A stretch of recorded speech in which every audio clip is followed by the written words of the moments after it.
In 2012, my friend Mike and I decided to do a climb in the High Sierra in the fall. I think it was September. And we wanted to climb the Moon Goddess Arete route on Temple Crag. Our plan was to drive down Friday night, hike in late Friday night and camp, and then climb it first thing Saturday, and then hike out Sunday morning. When we called the Forest Service, we weren't able to get permits, so what we ended up having to do was do the whole climb car to car, which means we parked the car at the trailhead. Very early Saturday morning, we'd hike in the 5.5, 6 miles to the base of the climb. That's about 3,500 feet of elevation. And then when we got to the climb, we did the whole climb. It was about 18 pitches, 2,000 feet. Got off the climb and then hiked the whole distance back out to the car without stopping to camp. That way it was legal and we wouldn't need the permit to do the climb. Hi, this is Mr. Kish, and I'm eating pasta the night before a climb so that I can load up on carbohydrates. And if you see here, I've got a whole bunch of, this is like half the dish, and I'll probably eat a little more. I'm going to try and stuff myself and load up on these the night before I get out. And I'll see you early tomorrow morning. When you eat food, it goes in your mouth, down through your esophagus, and into your stomach.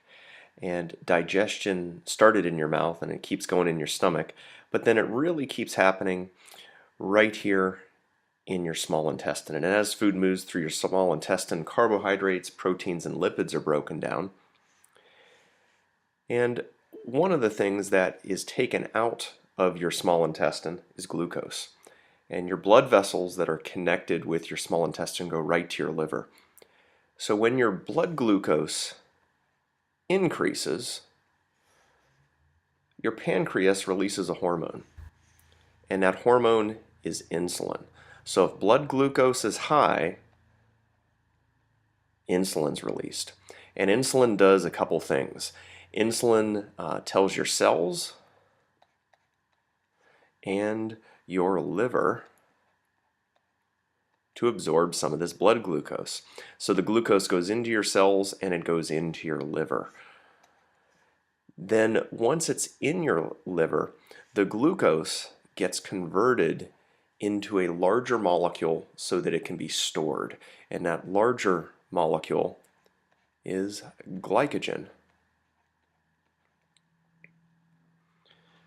So if you've ever been told to eat a lot of carbohydrates the night before you compete in a sporting event or something of that sort, the reason you were told this is so that the carbohydrates would then go into your stomach and your small intestine, and then once that glucose got into your blood, it would cause your pancreas to release some insulin, and then when the glucose goes to your liver, that insulin would cause the liver to turn the glucose into glycogen.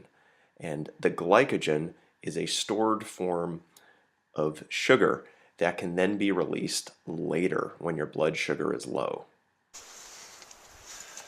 Hi, it's 1:50 in the morning and Mike and I are at the trailhead for Temple Crag.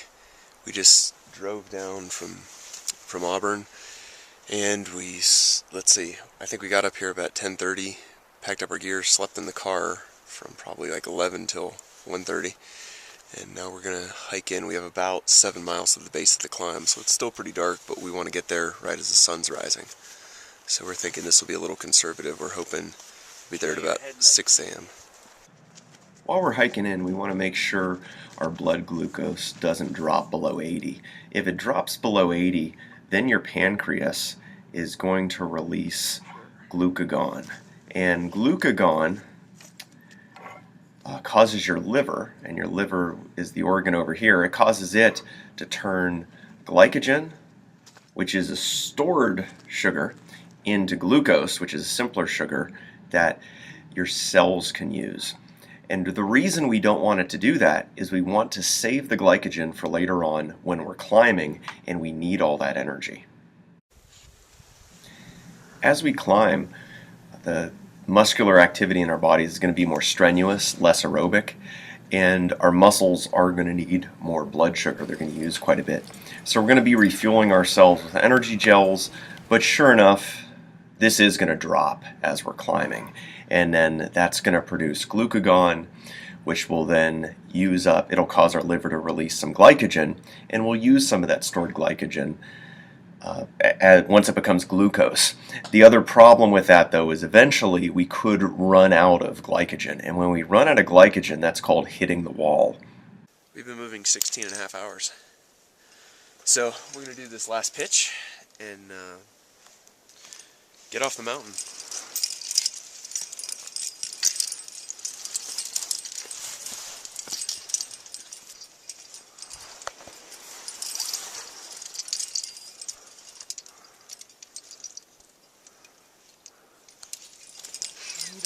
Hey, we're at the top of the climb.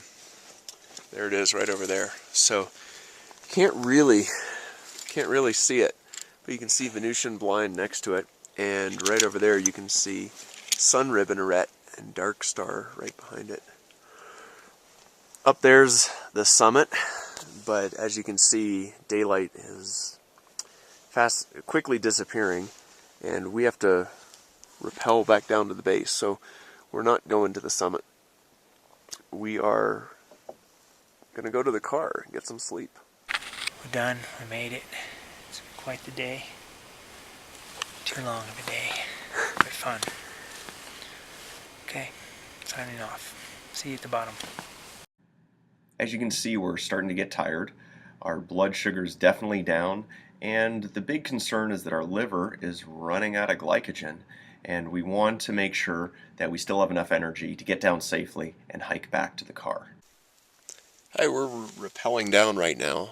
Mike's coming down after me, and what we found out, we talked to friends, checked the guidebook and everything, and all the information said it was an 80-foot rappel. So one rope should get you to the ground. However, I don't know if you can see it, but the ground is a long way off. So I've built an anchor here. You can kind of see I've tied around, there's some natural features on the rock that are extremely strong. That rock that just moved isn't, but those are. And I'm clipped into it, so I can't go anywhere. When Mike comes down, we're going to make a plan, and we're probably just going to build an anchor, leave some gear here, but that'll get us down to the ground safely. On the hike out, we both hit the wall, which meant our liver had pretty much run out of glycogen. One of the things that we did was to eat some fat. Personally, I had salami and some string cheese that I'd saved for this moment. And by eating the fat, the idea is you trick your body that there's more fat coming in, and then your body starts to metabolize some of the fat that you have stored up. That got us through the rest of the hike, and eventually we got back to the car. Let's see, we just got back to the car. It is 1:40 in the morning. So we've been on the move for 23 hours and 40 minutes. I think last time I checked in, I was hanging out on the wall trying to figure out how to rappel. We figured that out. Got down off the mountain, hiked the 7 miles out, and now we're back here. So we're going to get some sleep, maybe eat some food, and get some rest. In the last scene, you could see the effects of a little over 23 hours worth of exercise and staying awake, and what had happened with low blood sugar, and also what had happened once the glycogen in my liver was depleted. So in summary, remember that if your blood glucose goes up above this number, that's when your liver releases insulin. And insulin brings the blood glucose back down by doing two things. The glucose goes into your cells, and your liver turns glucose into glycogen. And then if your blood sugar goes low, or if your blood glucose is almost gone, then your pancreas releases glucagon. And what glucagon does is it then gets your liver to turn the glycogen back into glucose, which in turn raises your blood glucose level, and then your cells can use it and you can keep going.